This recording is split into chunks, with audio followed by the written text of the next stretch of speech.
शाम का वक्त था। मुकेश मोटरसाइकिल से अपने मामा के घर से वापस आ रहा था। रास्ते में एक सुनसान जंगल पड़ता है।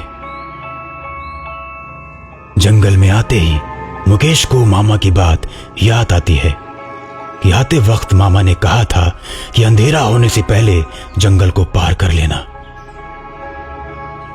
मुकेश अपनी घड़ी में समय देखता है। अरे अभी तो 5:30 ही बज रहे हैं। अंधेरा होने से पहले मैं तो घर पहुंच जाऊंगा। रास्ता जंगल के अंदर से होकर गुजरने लगता है। हालांकि रमेश भूत प्रेत पर विश्वास नहीं करता था, लेकिन फिर भी उसे थोड़ा डर जरूर लग रहा था कि तभी अचानक पीछे से किसी ने हॉर्न बजाया। रमेश ने मोटरसाइकिल के शीशे में देखा तो पीछे कोई नहीं था। फिर उसने अपना सिर पीछे घुमाया, लेकिन तब भी कोई दिखाई नहीं दिया। वापस मुकेश सामने देखते हुए मोटरसाइकिल चलाने लगता है कि तभी एक बार फिर किसी ने पीछे से हॉर्न बजाया। इस बार मुकेश समझ गया कि जरूर कुछ न कुछ गड़बड़ है। वो बिना देरी किए अपनी मोटरसाइकिल तेज कर देता है और अब उसकी मोटरसाइकिल पूरी रफ्तार में हवा से बातें कर रही थी कि तभी मुकेश देखता है सामने हिरण का झुंड सड़क पार कर रहा है। न चाहते हुए भी उसे अपनी मोटरसाइकिल रोकनी पड़ी। हिरणों के झुंड के निकल जाने के बाद जैसे ही मुकेश अपनी मोटरसाइकिल पर बैठता है तो पीछे से वही हॉर्न बजता है। मुकेश डर जाता है और एकदम से मोटरसाइकिल की स्पीड बढ़ा देता है। अचानक स्पीड बढ़ जाने से मोटरसाइकिल का बैलेंस बिगड़ जाता है और मुकेश मोटरसाइकिल के साथ झाड़ियों में घुस जाता है। थोड़ी देर बेहोश होने के बाद जब उसकी आंख खुलती है तो वो देखता है कि उसके सामने एक डॉक्टर और एक नर्स खड़े हैं। इन दोनों को देखकर मुकेश डर जाता है।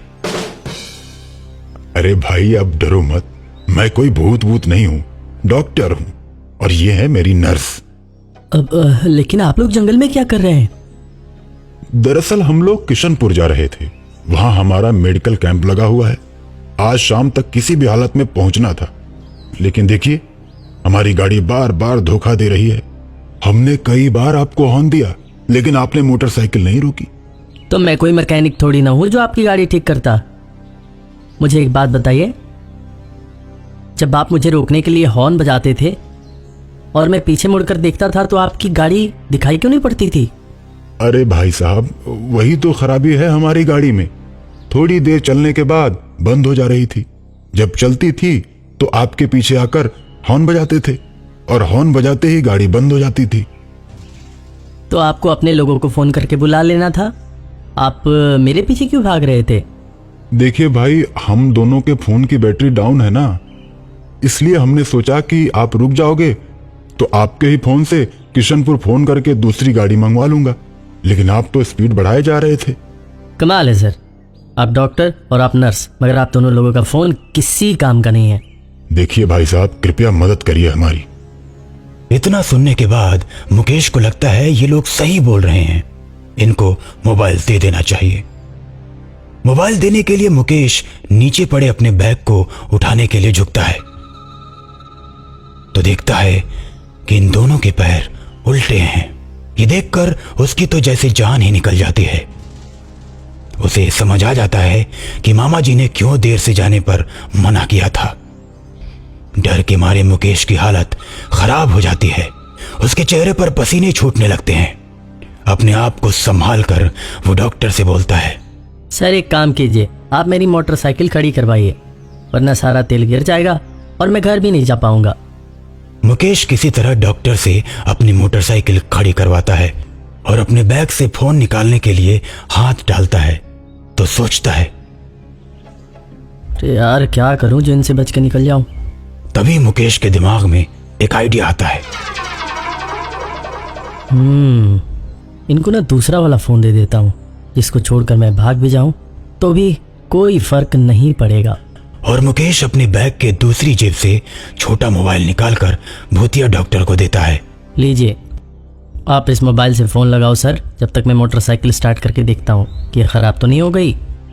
इतना कहकर मुकेश मोटरसाइकिल को स्टार्ट करता है। मोटरसाइकिल के स्टार्ट होते ही वो झटके से बैग उठाकर मोटरसाइकिल को तेजी से भगा लेता है। मुकेश को भागता देख डॉक्टर और नर्स अपने असली रूप में आ जाते हैं और मुकेश का पीछा करने लगते हैं। मुकेश मोटरसाइकिल का पूरा एक्सीलेटर घुमा देता है।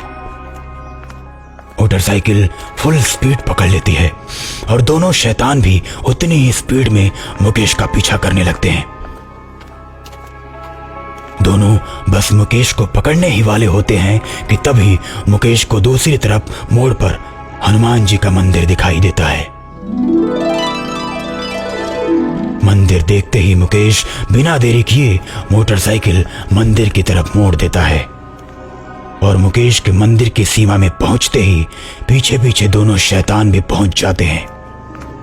लेकिन मंदिर की सीमा पर पहुंचते ही दोनों को एक जोरदार झटका लगता है और दोनों धू धू कर जलने लगते हैं। थोड़ी देर में दोनों शैतान जलकर राख हो जाते हैं।